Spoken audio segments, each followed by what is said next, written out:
Welcome. I'm Ragan Johnson, an associate clinical professor at Duke University School of Nursing, and pleased to introduce my co-presenter, Dr. Marquita Lyons-Smith, who's an assistant clinical professor at North Carolina Central University's nursing program.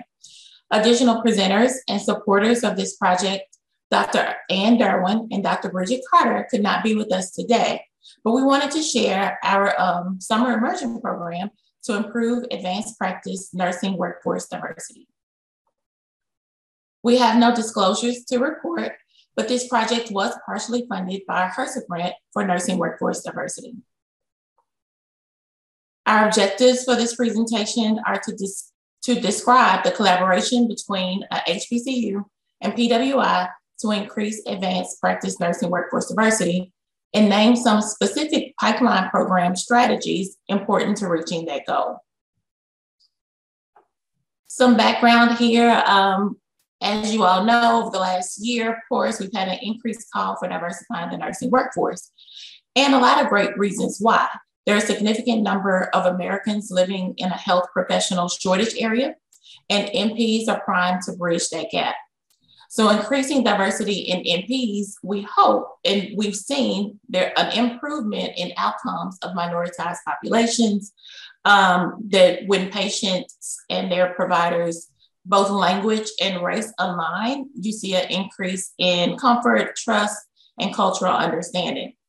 But as you can see from the chart on the left, the numbers of Black nurse practitioners decreased from 2018 to 2020, with a significant decrease in Asian as well. And as you can see from this chart, Indigenous populations aren't even represented at all because the numbers are so minute. Right now, there's no data on DNPs available, but a shift to DNP entry to practice will certainly change that and may have the potential to further marginalize Black nurses from advanced practice. Some of the biggest challenges we see to diversify the nursing workforce is nursing education. And so barriers are historical in terms of racism, structural and both social racism, lack of faculty diversity, cost, and access. All prevent Black nurses from accessing higher education. The lack of Black faculty or faculty of color, we know, results in no Black faculty on admissions committees or in leadership and academia. Some Black students are still unaware of the graduate process, how to be a nurse practitioner, or what are the various types of advanced practice roles that are even available to them, where to find financial resources for paying for school.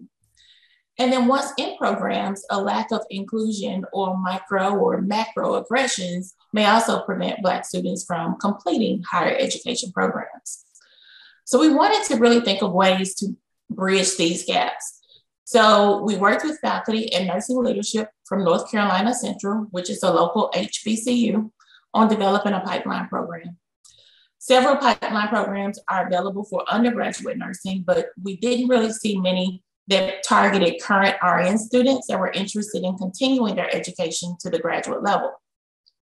So first, we started off by hosting several collaborative workshops at Central for all current RN students, where we introduced Duke faculty and the various programs that we have to offer. But we wanted to go even a step further and develop a summer immersion program that would offer additional intensive support. After reviewing several frameworks that worked, we thought about mentoring networks, which instead of assigning one specific mentor to students, we show students how to develop a mentor of 3 to 4 people that they can lean on for various reasons. Clinical exposure, we wanted to make sure that they had access and knowledge about what the various types of NP roles were. Peer support has been heavily discussed in the literature, and we know that sometimes within programs, especially PWIs, there's often a power dynamic even amongst students. And so you think about who has access to materials, who has access to support from faculty, prior years information, et cetera. And so we want to make sure that we show students how to navigate those dynamics as well. And finally, we wanted to discuss leadership and professional development, because we know for a lot of students, particularly students of color, it often builds their confidence. Thank you, Dr. Johnson. I will discuss an example of an intensive support opportunity as mentioned. LEAP, the Leading to Equitable Access to Health Professions program, is a component of the Duke School of Nursing Office of Diversity and Inclusion. It offers mentorship to increase nursing students' readiness for successful entrance into an APN program. APN faculty and APN graduate students participate in this mentorship process.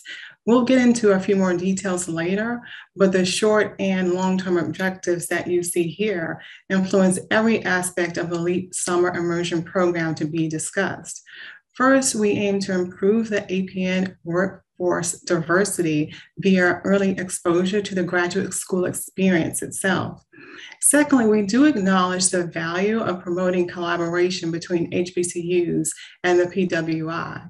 Lastly, we will use previous research and the immersion process itself to continuously design effective strategies to increase access and reduce perceived and real barriers to APN education. So you see here our first LEAP Scholars cohort, which included students from North Carolina Central University and North Carolina A&T. And the majority of these students, 4 out of the 5 participants, were first generation college students. So we are sure their families are very proud of their current success and their future goals. These scholars enthusiastically participated in several planned activities, but we're going to limit our discussion to just a few of those. They received a brief overview of various APN roles and actually had the opportunity to interview an APN panel. These were active nurse practitioners that were practicing from our local community, some within the scholars' desired specialty areas. They also had the opportunity to interview student nurse practitioners on a separate panel. Both of these panels were very generous with their knowledge, insight, and they were very honest, and the scholars really appreciated this. Professional development, whether verbal or written, was stressed by reviewing resumes that were submitted with our applications for feedback, and essay entrance prompts were also reviewed with feedback.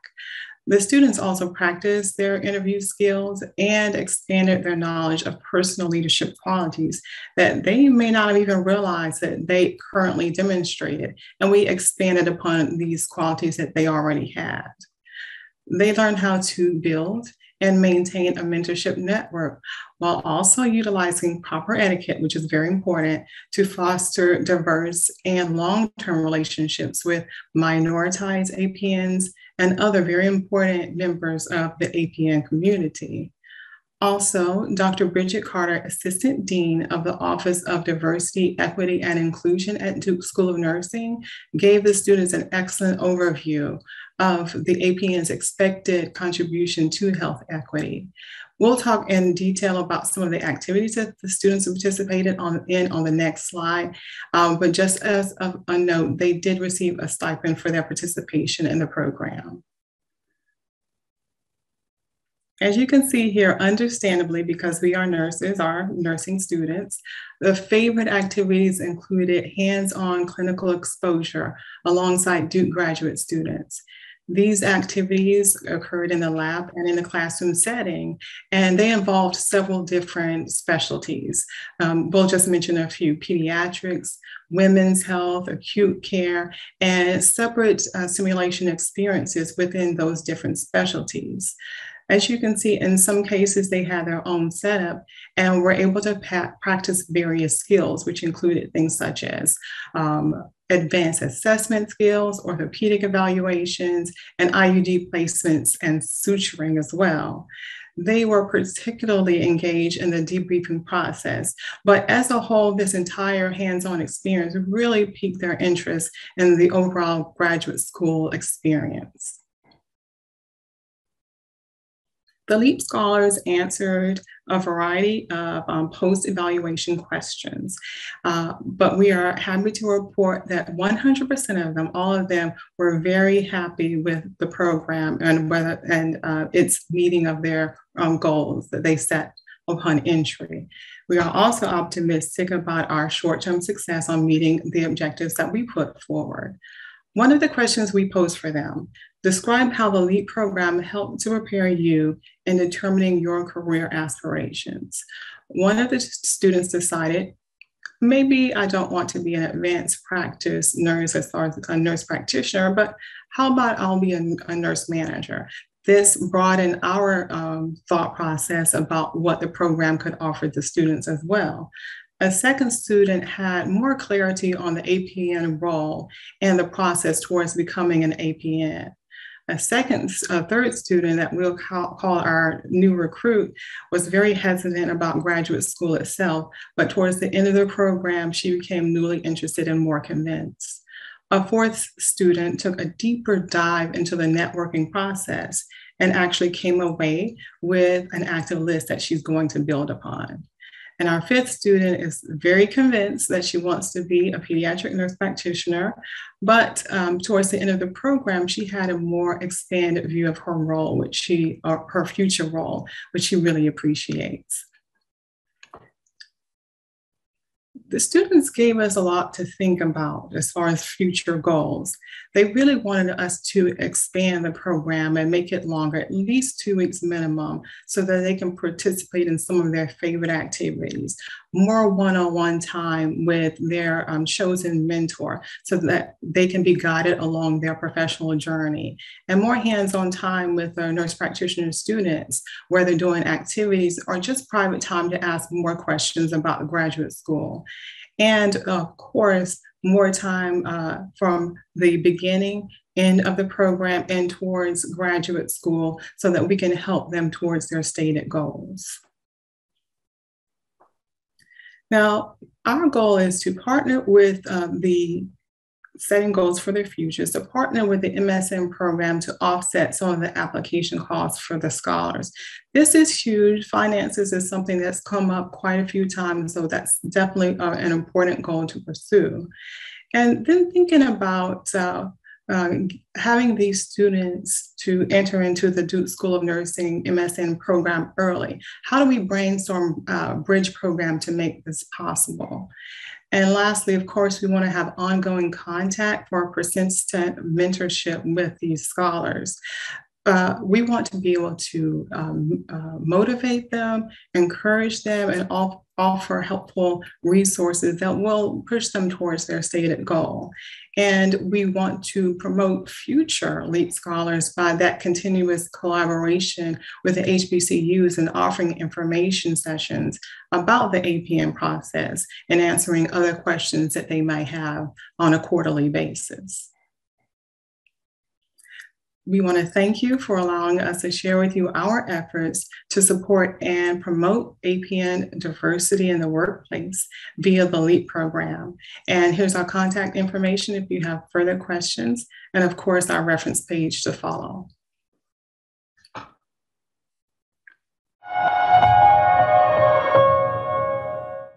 Hello, my name is Wilhelmina, and I'm an acute care and family nurse practitioner currently employed in the Department of Gastroenterology at the University of Rochester Medical Center. I'm also a DNP student with an expected graduation date of December 2021. So today I will be presenting my DNP project titled BarberED Then Screen, Disrupting the Colorectal Cancer Disparity in Urban Black Men. I have no disclosures. So the objectives of today's talk is to, one, analyze the racial disparity in colorectal cancer incidence and mortality within the city of Rochester, New York. Two, identify barriers to colorectal cancer screening uptake experienced by urban Black men. Three, identify facilitators to colorectal cancer screening uptake for urban Black men. And four, identify 4 interventions that can improve colorectal cancer screening uptake. So let's first start off reviewing some data. So colorectal cancer is the 3rd most common diagnosed cancer in the United States. It's the 2nd leading cause of cancer-related deaths. And in 2021, it's estimated that there will be 149,500 new cases of colorectal cancer and 52,980 deaths from colorectal cancer. So colorectal cancer affects different populations differently. Disparities have been longstanding and persistent. Non-Hispanic Blacks, which I will further refer to as Blacks, have increased incidence and mortality rates when compared to non-Hispanic whites. Black men in particular have the highest incidence and mortality rates. Black men get diagnosed at earlier ages, less than 50, later stage at presentation, and have poor 5-year survival rates. Differences in uptake of screening account for 42% of the racial disparity between Blacks and whites, and 19% of disparities in mortality. As we look closer in Monroe County, New York, which includes Rochester, the city of Rochester, we see that both Black males and females outnumber white males and females in incidence of colorectal cancer. From 2013 to 2017, males had 60.2 cases and females had 44 cases, while white males had 39.3 cases and white females had 32.7 cases. All numbers are per 100,000 people. And although not the focus of this discussion or project, you can see that Hispanics also had carried a higher burden in colorectal cancer incidence as well. Now looking at mortality rates in Monroe County, the trend is the same. Both Black males and females outnumber white males and females. Males had 18.2 cases or deaths per 100,000 people. Black females had 11.4 deaths per 100,000 people, compared to white males at 15.3 deaths per 100,000 people, and white females at 9.5 deaths per 100,000 people. So within the city of Rochester, there's a focus area of 8 zip codes, which were identified by the African American Health Coalition as needing special attention. These areas were selected due to a high concentration of Blacks in particular. In this focus area, non-Latino whites comprise only 29% of the population, whereas they comprise 85% in the balance of the county.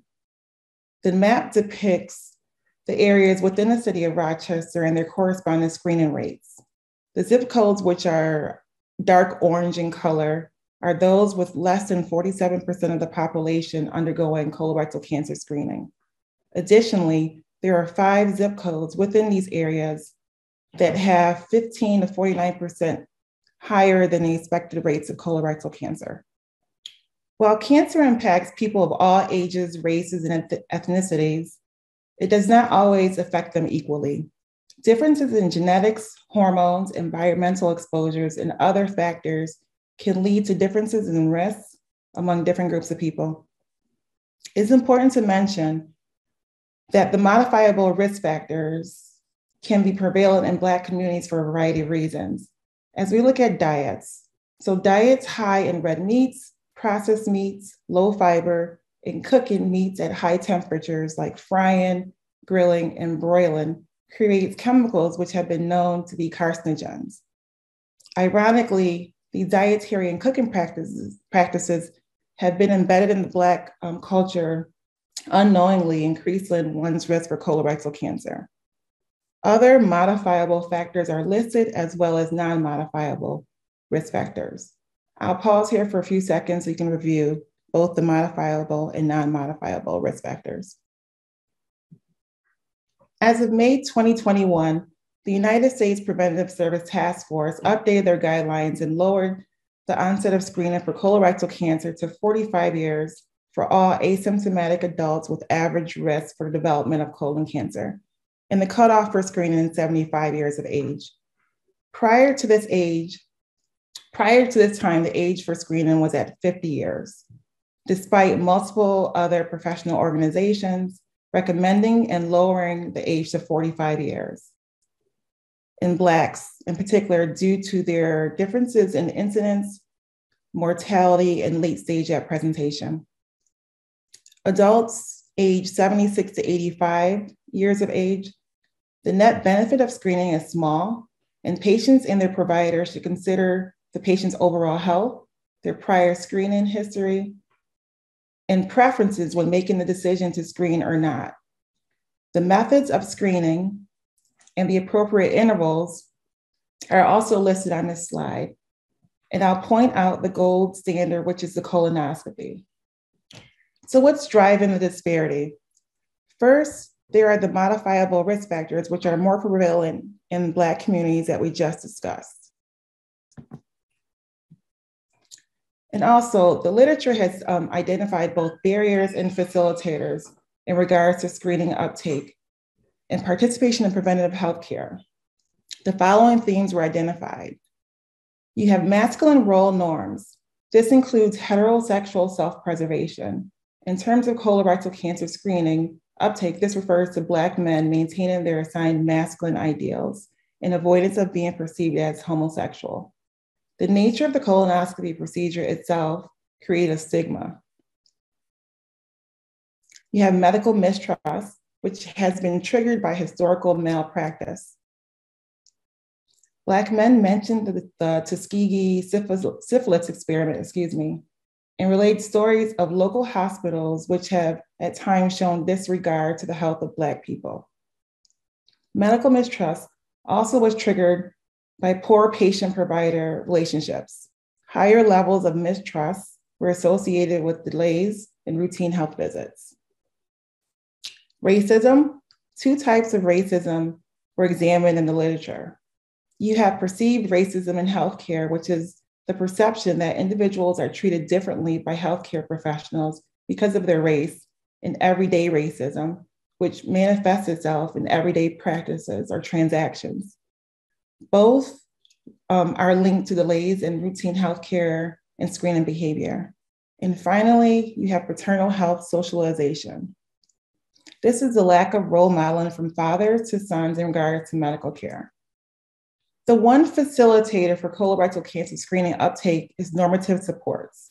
Black males are more likely to visit healthcare providers when encouraged by church leaders and friends or family members. Relationships with women serve as powerful motivators.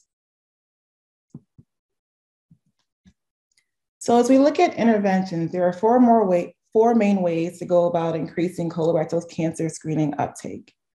The first is patient navigation. This has been highly supported in the literature. Community health workers have been utilized and they provide education, assist with logistics, and interact with patients overcoming barriers. Navigators have been particularly helpful in situations where low health literacy and lack of insurance were barriers. Technology-based interventions include decision aids, mass media techniques, and telephone-based interventions. All have been proven and correlated with increased screening uptake. Behavioral interventions initiated in community-based settings like barbershops have also shown an increase in colorectal cancer screening uptake. And finally, interventions aimed at improving provider recommendations for screening, such as quality improvement and communication skills training, have also increased screening uptake. So barbershops that service Black males are known for unrestricted dialogue and are good places to find members of the population who may not routinely seek medical care and participate in preventative health care. Barbers are seen as trusted members of the community and are becoming well known as community partners for health promotion. Barbershop owners tend to value health promotion, have a personal commitment to their community, are interested in health and physical activity, are interested in bringing health consciousness to their shop, and are interested in collaborations with those who promise positive impact on Black men's health. So this is a schematic of the intervention. Step 1, an educational intervention was delivered to 4 urban barbers within the zip code of 14611. I will point out that this zip code, 14611, is one of the zip codes in Rochester with less than 47% of the population undergoing colorectal cancer screening. And also, this zip code has 15 to 49% of the of higher than expected cases of colorectal cancer.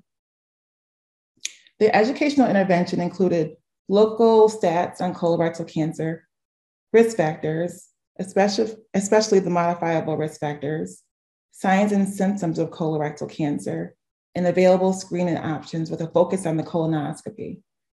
Barbers were provided with a laminated card, which included talking points to use as a reference while they performed barber services, interacting with their patrons. Step 2, barbers then educated their patrons who are Black, males, age 45 to 75, who have never undergone colonoscopy screening or were not up to date with screening requirements or recommendations. After the educational intervention, those who desired colorectal cancer screening were approached by myself and linked to a colonoscopy through the local medical center where I'm employed in the Department of Gastroenterology and Hepatology. Participants who scheduled a colonoscopy received a t-shirt promoting the project in colorectal cancer screening, as well as a $20 Visa gift card. In the event that a participant lacked medical insurance, they were to be linked with the Cancer Service Program of the Finger Lakes region. So this is a program supported by state funds that provides various cancer screenings for individuals who are either uninsured or underinsured. In the case of colorectal cancer screening, a FIT is performed. This test was actually used as a screening. It met screening requirements for this project as well. If the FIT test returned negative, screening was considered complete and patrons received their incentive. If for any chance the result of the FIT test was positive, these patrons or participants were directly linked to a diagnostic colonoscopy through the medical center with all costs covered by the Cancer Service Program. At the conclusion of the project, a $300 donation was made to the local organization, the United Professions of Barbers and Cosmetologists, to help support their mission. Now the results. So there were 4 barbers that were educated. 20 male patrons were approached by the barbers. 7 declined participation.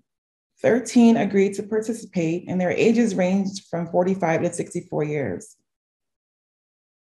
9 participants actually scheduled their colonoscopy appointments, and 7 completed screening via colonoscopy, with 1 no-show on their appointment. 1 canceled their appointment, but they have since rescheduled for January of 2022. At the conclusion of the project, when patrons picked up their incentives, they were asked, "What were your feelings about being educated about colorectal cancer by your barber?" Some of the responses I received was, "That's my man. I didn't know it started at 45. I'm scared. I know I need to have it. My father died of colon cancer. I knew I needed it, but my doctor said I was too young. I had 2 appointments scheduled, but they got canceled because of COVID. Now I don't have a doctor." Interestingly, some of the responses I received didn't actually answer the question I intended, but it echoed the relationship mentioned in the literature that men have with their barbers, and also some of the barriers previously identified for colorectal cancer screening uptake. So in conclusion, barbers who are regarded as trusted members of the community and APRNs are ideal partnerships when seeking to break prevalent healthcare disparities, especially that of colorectal cancer. Members of the Black community who may not routinely seek medical care and participate in preventive care can be innovatively educated to improve their health status. Thank you. And this is my contact information for anyone who may have questions. Good afternoon. My name is Noelene Moonsamy, and I'm a family nurse practitioner and full-time faculty at Samuel Merritt University's F&B program. I'll be sharing my DNP project, the Ubuntu project. Ubuntu is a South African Shona word meaning humanity. In November of 1860, the British brought my foreparents from India to South Africa to work in the sugarcane plantations as indentured laborers. You see, slavery had just been abolished, and indentured labor was basically the new legalized term for slavery. My great-grandparents left the oppressive caste system in India in search of a better life in South Africa, only to find slave-like labor and apartheid to follow. My mom grew up in Sophia Town, a bustling little diverse area in Johannesburg. The Group Areas Act of the 1950s was enforced, which segregated South Africans by race.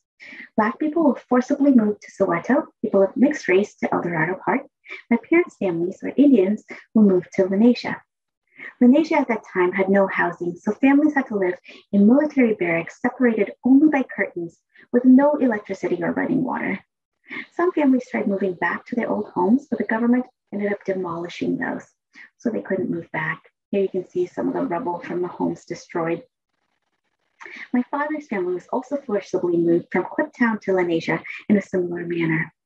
It was in Lens that my parents met, married, and had 6 kids, I being the youngest.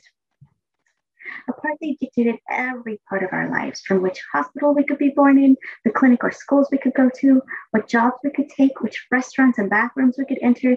Even the beaches were segregated. And if we were to die, it determined which cemetery we could be buried in. We were separate, but clearly not equal. My father, who was a preacher, established the first church in Lenasia. I grew up watching my parents constantly running to the aid of their community, sometimes loading those that were sick or injured into our little car and rushing them to the hospital. Clearly, my inspiration for becoming an NP. November 11th, 1985, my parents, along with us 6 kids, 17 suitcases, and not much else, arrived in New York after a 17-hour flight from Johannesburg. We were thrilled to be away from the legal system of apartheid, but little did we know, racism, although illegal in the US, was alive and well. I graduated from SMU's F&P program in 2003. Back then, our classes contained approximately 3 people of color in each class. I learned so much at SMU, but there were questions in my head that began to form. Whenever we talk about the incidence of chronic illness, I'd sink deeper and deeper into my chair thinking, oh dear, it's gonna be us again. I wondered, why was it that people of color always seemed to have the highest incidence of these illnesses? Why was it our people that were dying at such young ages? Why was it us that appeared to be a burden to society when we gave so much? Were we cursed or something? November 2018, my dad and siblings published our first book, The 17th Suitcase, which details our experience in South Africa and our move to the US. November 11th, 2019, I defended my DMP project at SMU. Today, I'm privileged to share that with you. What a joy and honor to be presenting at the very first annual DMPs of Color Conference. The purpose of my study was to evaluate racism-induced PTSD symptoms in African-American women at Roots Clinic in Oakland, California, post a pilot program for NET. But first, some background. So what is racism? Racism is a type of discrimination based on a socially constructed racial classification by phenotype or by look. It can be intentional or unintentional. But what does racism have to do with health? In a systematic review and meta-analysis, Paradis and colleagues reviewed 333 studies. The researchers determined that racism's effect size revealed poor mental, general, and physical health. So exactly how does racism affect health? Allostatic load is an objective measure of the additive biologic strain on the body through the continuous adaptation to physical and emotional stress. High allostatic load is predictive of poor health outcomes and is a risk factor for chronic disease. Perceived discrimination or racism positively correlates with allostatic load level, especially when we control for the regular stressors that everyone else faces. African Americans, especially highly educated African American females, had higher scores of allostatic load at all ages compared with Caucasian Americans or other race or genders in the US. African Americans have higher incidences of all of these illnesses, including PTSD. In the past, when asked why do these disparities exist, the only answer we had was that it was genetic. Well, you were just born with it. When in fact, it was actually epigenetic. Epigenetics is the study of how the environment can change the way our genes get expressed. It's now estimated that 70 to 90% of illness risk could be the result of environmental or socioeconomic status factors. What we now know is the social or structural determinants of health, racism being one of them. So how does trauma affect our genes? Yehuda et al. Studied Holocaust survivors. They found traumatic genetic mutations encoded in the genes of not only the survivors of the Holocaust, but in their offspring as well, who did not experience the same Holocaust traumas. But do these genetic mutations affect health? The longevity of the survivors of prisoners of war's sons was studied after the Civil War had ended. Their longevity was 1.1 times less than their brothers born before the Civil War, as well as 1.1 times less than non-prisoners of war survivors. So we can see that genetic mutations from trauma can not only be passed down to the next generation, but can also negatively affect health in the generations to come. Imagine the traumatic effects of the caste system, apartheid, slavery in the US, Jim Crow laws, redlining, major and microaggressions on the genes of African Americans and people of color today. Racism trauma can result in PTSD or PTSD-like symptoms. So what is PTSD? It's a mental health disorder that develops after experiencing or being a witness to a traumatic event. Most often associated with war traumas, the DSM-5 now recognizes that anyone experiencing a traumatic event could develop PTSD. It affects 3.5% of the US population and is more common in females. The prevalence of PTSD is 9.1% in African Americans compared with 6.8% of Caucasian Americans. In African American veterans, 27%, 13.7% in Caucasian American vets.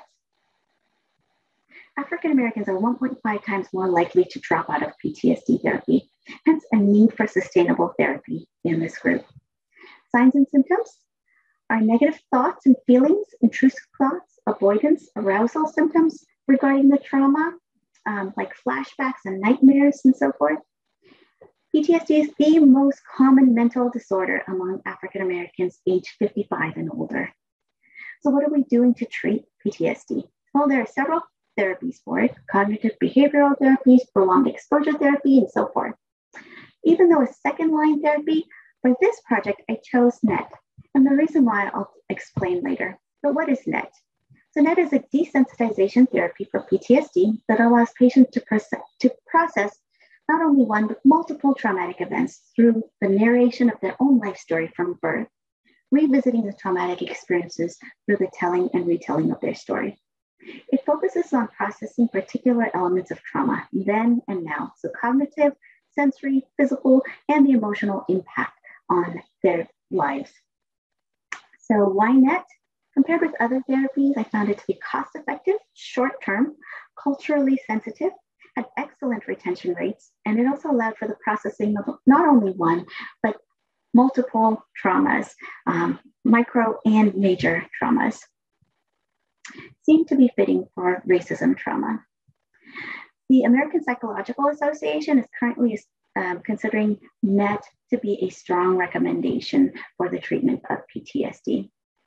So Roots Primary Care Adult Clinic is located in East Oakland on International Boulevard. It's a privately owned 501c3 nonprofit clinic. Their mission is to eliminate health disparities. Most of the patients are African American, publicly insured, and fall below 200% of the federal poverty line. Providers include all the providers that you see here. We also have a faculty practice. SMU runs a faculty practice staffed with family nurse practitioner faculty like myself and students that have been providing care there for several years. You can see the clinics that Roots has. We ran this project at the adult clinic. Roots is located in a densely segregated area that's disproportionate by race. African Americans make up 6% of the Bay Area's total population. East Oakland, on the other hand, is 51% African American, which is where Roots is located. So this was a quality improvement study with a pre-post test design. Here you can see the inclusion and exclusion criteria. Recruitment was done by myself and 2 F&P students, as well as the LCSW. The patients were identified through the AHR or else referred by the clinic staff. They were recruited via a phone call and then mailed an informational flyer and invited in for screening. Since the therapy itself involved processing trauma, we excluded patients that were already in severely stressful situations. Recruitment was extremely difficult on a short timeline, as stigma affected participation in this study. Understandably so in this population, considering medical atrocities of the past. We managed to recruit 4 patients, 3 completed the study. We collected both quantitative and qualitative data. I'll be sharing the quantitative data with you. So the CAPS-5 is the gold standard for diagnosing PTSD. It measures clusters of symptoms evaluated for frequency and intensity, which is calculated into a severity score. We use this total symptom severity score as our main outcome. It is very well validated and reliable, as you can see. Problem with the CAPS is that it does not assess racism specifically and is not culturally sensitive. Racism surveys that are well validated and reliable do not adequately assess DSM-5 criteria. So there is a gap in instruments that measure race-related stress linked to DSM-5 mental health outcomes. The University of Connecticut Racial Ethnic Stress and Trauma Survey, or the UNREST, is a clinician-administered interview for the identification of racial traumas. It has a racial trauma checklist that is well validated for use in African-American populations, but it's not fully validated for use in PTSD as yet. It attempts to bridge the gap by combining culturally sensitive racism measures and PTSD DSM-5 diagnostic criteria into one efficient measurement scale. While the UNREST is in the process of validation studies, questions used are extremely similar to the CAPS-5. Therefore, we use the CAPS-5 gold standard for scoring while modeling the UNREST questionnaire. Here you can see our implementation plan, the planning phase, which involved IRB exemption, net training, and recruitment and screening. Then the implementation, where we ran the net sessions at pre and post testing. And then evaluation, where we did data analysis and reporting in the timelines for each. The first visit involved intake, informed consent, pre-testing with the UNREST and the CAPS, and then timeline development. And this is a patient, actual patient timeline. We provided the patient with synthetic flowers and rocks and adapted net to use ribbon instead of a rope to avoid imagery of a noose that could trigger a trauma response. So instead we used ribbon. The ribbon was laid on a table by the patient as a symbol of their lifeline. The patient then placed rocks and flowers along the ribbon continuum. They identified these with the name of an event and the age of the time at the time of the event. Racist events were labeled with a blue Post-it note, as you can see, and a decision was made between the provider and the patient to determine which traumas we would address in the weeks to come. So here you can see the second visit was where the narration began in a chronological order from birth through the first trauma. The focus was on the 4 elements of NET, then and now. The stories were de-identified, recorded, and then sent to a scribe who typed and sent them back to us before the next visit, and clinical notes were taken at all 6 sessions. This work was particularly similar to the experience we had interviewing my parents and writing parts of my dad's book. It was a very emotional and fulfilling experience that closely connected me to my family and now to my patients for a lifetime. The 3rd, 4th, and 5th visit involved reading the story back, editing with the patient, and continuing the narrative story through current times. On the 6th visit, we did post-testing, read the story back and presented it to the patient in a written form, as well as a participation gift. And now for the results. So the CAPS-5 total severity pre and post-test scores are listed here. So you can see our 3 patients. Participant M, as you can see, here was her pre-test score and her post-test score. When you look at this, you think, wow, her scores decreased by 100%. But when you consider that her pre-test scores were very low, you can see that she's an outlier. But what we did learn is that her scores didn't get worse, and neither did any of the other patients. Patient L was a 20-year-old college student who was intelligent, energetic, lots of thoughts on racism. She was constantly analyzing her thoughts. You can see her pre-test scores of 38 decreased down to 16 post-test for a percent change of 58%. Patient J was a 41-year-old female. She was very expressive, animated. Her narrative just flowed. You can see her pre-test score went from a 36 down to a 9 for a 75% change in total severity score. So we're very pleased with the results. Not part of the study, but of note, the symptom clusters that make up a diagnosis for PTSD are scored on the past month version. We use the past week, but if I transferred those scores over to the past month's version, which was the exact same questions, without even multiplying it over 4 weeks, what we found was that prior to therapy, these 2 patients would have had a diagnosis of PTSD. Post-therapy, both of them no longer had a diagnosis of PTSD. In this NET pilot study, although small, we used NET to try to process trauma and decrease stress and allostatic load and attempt to bridge gaps between racism and mental health. And hopefully this translates to physical health as well. But because this research is still fairly new, the lessons learned is that stigma can affect access to care. PTSD may run rampantly undiagnosed in populations of color. We barely or do not screen at all for racism traumas, yet people of color experience these regularly, even in 2021. We barely focus on or treat racism trauma. Racism tools that are closely linked to the DSM-5 are not yet completely validated or standardized. Therapies like NET, although used for trauma, may have some potential for racism trauma in this population, but of course we'll need to run larger studies to determine if this is generalizable. I hope that you will join me in this research, in taking this research a step further and answering some of the questions yet to be discovered. While we didn't create these symptoms, it's our responsibility as healthcare providers to help fix this public health crisis and change an environment of intergenerational trauma into intergenerational healing through Ubuntu. As the Reverend Dr. Martin Luther King said, we may have all come on different ships, but we are all in the same boat now. Thank you for joining me today. If you have any questions, feel free to contact me at the contact information on this slide.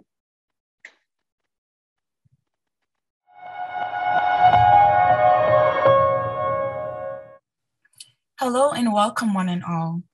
My name is Jordia Batchelor. I'm a current nurse at Holy Cross Hospital in Silver Spring, Maryland. I'm also a recent graduate from Bradley University's Doctoral of Nursing Practice program degree with a focus in family nursing practice. Today, I'll be presenting on the topic, promoting resilience in staff affected by COVID-19 within an inpatient setting. I have no disclosures during this presentation.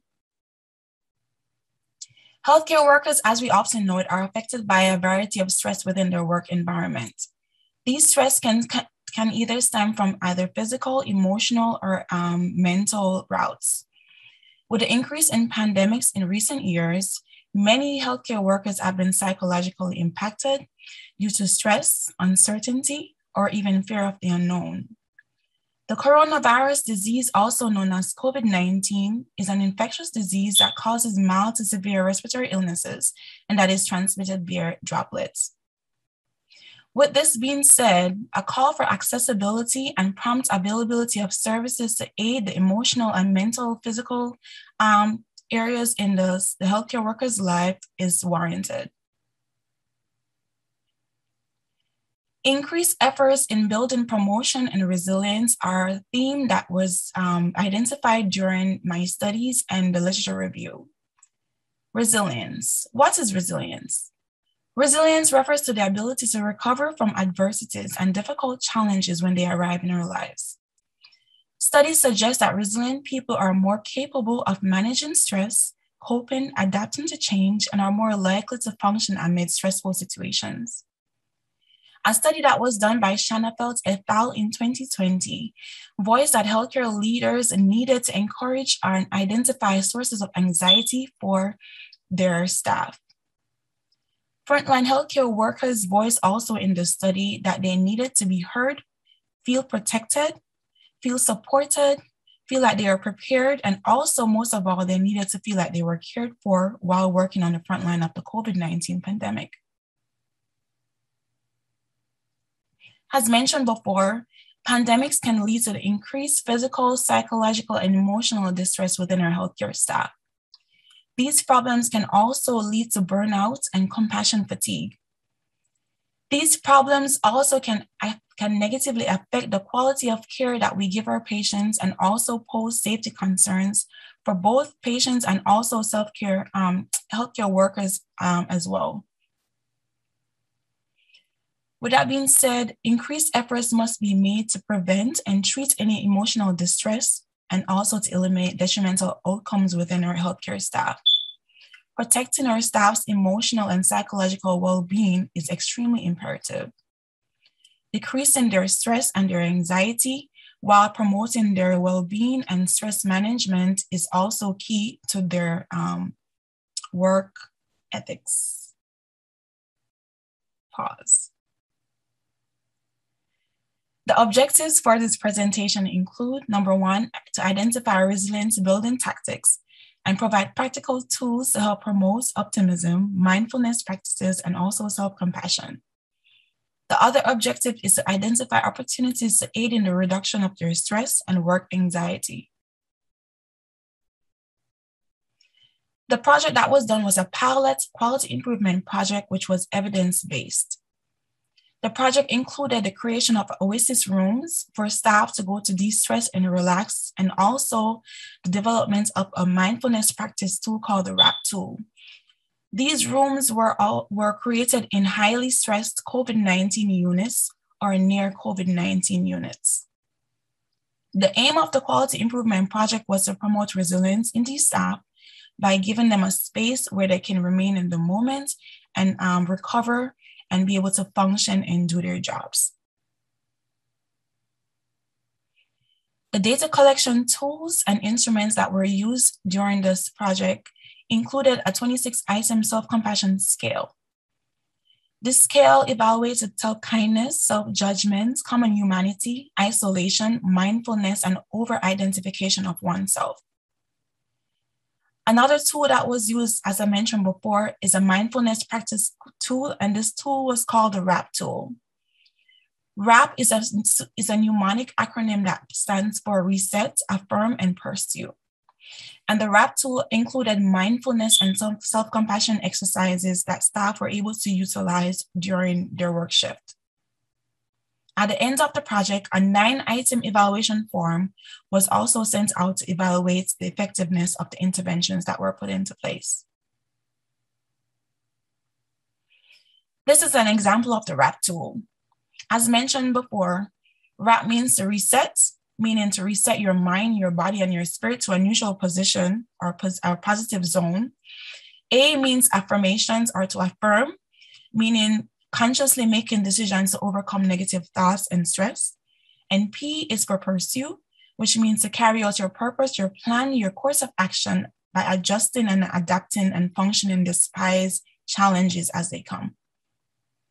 It included a 4-7-8 breath exercise, which was an exercise that was done by the Council of Residency Directors in Emergency Medicine. It also had a mind in your senses exercise,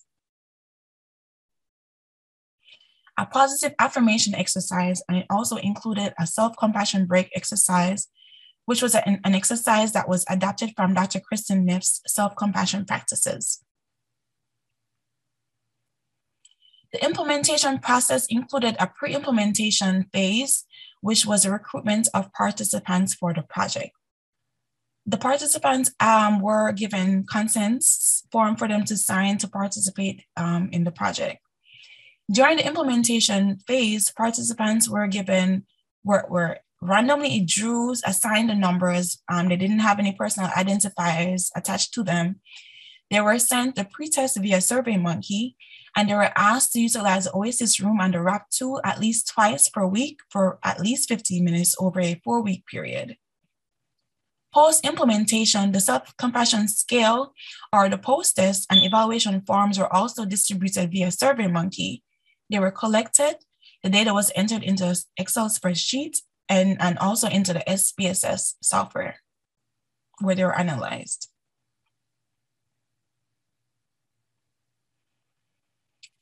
Descriptive statistics such as frequency, efficiency, effectiveness, and satisfaction were used to summarize the data using a Wilcoxon matched pairs test from the IBM SPSS software. As mentioned before, at the end of the project, an evaluation form was sent out to effectively evaluate the Oasis Room and WRAP tool and see its effectiveness in decreasing the stress, anxiety of the staff, the increase in their mindfulness or gratitude and optimism. The self-compassion scale is a 5-point scale that ranges from 1, which means almost never, to 5, which means almost always. The scale evaluates the care and kindness that one shows towards themselves, especially during phases of failure, stress, or pain. During the pilot study, 34 participants were recruited for the project. However, only 11 participants responded to the pre-intervention survey, which eliminated the others. Post-intervention, only 7 participants responded to the post-intervention survey, which gave me a response rate of 63.6%. The scores that were on the total self-compassion score survey, scores that range from 1 to 2.49 were low. Scores that were from 2.5 to 3.5 were moderate, and scores that were 3.5 to 5 were high score, considered high scores. On the pre-intervention scores, as shown in figure 1, 5 out of 11 participants had a low self-compassion score. 2 had medium scores and 4 had high scores. When compared on the post-intervention scores, when compared in figure 2, there were no low scores shown among the participants. Individual scores show that 2 out of 7 participants had medium scores and the remaining 5 had high scores. 3 respondents showed a low to high medium score improvement. 1 had a low to medium score improvement. 1 maintained a medium score improvement, and 2 maintained high scores. As mentioned before, I used the Wilcoxon match pair sign rank test to analyze the data. Amidst the small sample size, there was a statistically significant difference seen between the pre-intervention and post-intervention scores. And this was evident by the p-value of 0.43. In relation to the evaluation form that was sent out at the end of the project, when participants were asked how helpful the Oasis Room was and the RAP tool was in reducing their stress and their anxiety, 50% said it was extremely helpful, 50% said it was very helpful. When they were asked how helpful was Oasis Room and the RAP tool in increasing their optimism and their feeling of gratitude, 50% said it was extremely helpful, and 50% mentioned that it was very helpful. When they were asked how likely they were to continue the use of the Oasis Room, 83.3% of the participants said it was very likely that they would continue its use, and 16.6% said likely. And when they were asked how likely they were to continue the use of the RAP tool, 66.6% said very likely, and 16.6% said likely. To summarize, for the project, the objectives that were done or were in place were met. And this was evident by the participants being satisfied with the look and feel of the Oasis Rooms. They found the Oasis Rooms very helpful. They said they would continue the use of the rooms, and they also said they would recommend the rooms to others. Objective 2 was also met, and this was evident by the development of the RAP tool and the qualitative response from the evaluation form that we got concerning the RAP tool. The Oasis Room and the RAP tool positively affected the self-compassion practices in the healthcare staff at Holy Cross Health. Self-compassion and resilience worked hand in hand, and they both contribute to the overall well-being of our staff. Therefore, it is extremely important that we practice or encourage our staff to practice self-compassion, and as this will aid in the development and the promotion of their resilience. Implications to practice. The quality improvement project is definitely transferable, and it will definitely yield greater results if we had a larger sample size. So moving forward, getting a larger sample size of participants would definitely and most definitely yield greater results. As it relates to future research, there are many opportunities for future research on initiatives to be done along the line of resilience building, compassion, and the overall well-being of staff, especially during the post-pandemic era where staff or our healthcare workers are able to come face to face with what happened during the peak of the pandemic, and give them the tools to be able to work through and process any setbacks or any stress or stressors that they may face. As it relates to nursing, the implementation of resilience building tactics and interventions such as Oasis rooms and the RAP tool provided nurses with opportunity to care for themselves. Especially at Holy Cross, the nurses, voiced how effective the rooms were in decreasing their stress and their anxiety. They were extremely excited to have a space where they could go to de-stress and just to relax and just have a 5 to 10 minute break. And they were extremely receiving and excited and just thankful for that space. So I do believe the Oasis room, creating a space like that, in your organizations or organizations in general across the board, having a space for your employees to go to just have that time away is extremely important.